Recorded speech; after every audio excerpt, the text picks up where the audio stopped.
পুরুষদের কেউ কোনোদিন ভালোবাসে না। পুরুষ হলো চাহিদার মেশিন।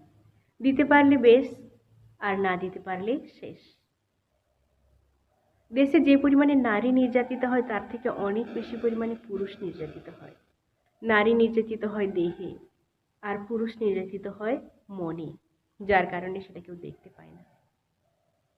পুরুষ সবার আগে নির্যাতিত হয় তার পরিবারের মা, বাবা, ভাই, বোন, আত্মীয় স্বজনদের কাছ থেকে। যখন সে টাকা ইনকাম করতে না পারে, এরপর নির্যাতিত হয় তার প্রেমিকা অথবা স্ত্রীর কাছ থেকে।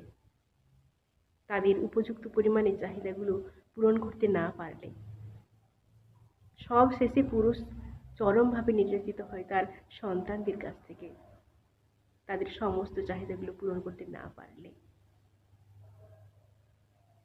আসলে পুরুষদের কেউ ভালোবাসে না। পুরুষ হলো চাহিদার মেশিন। দিতে পারলে বেশ, আর না দিতে পারলে শেষ।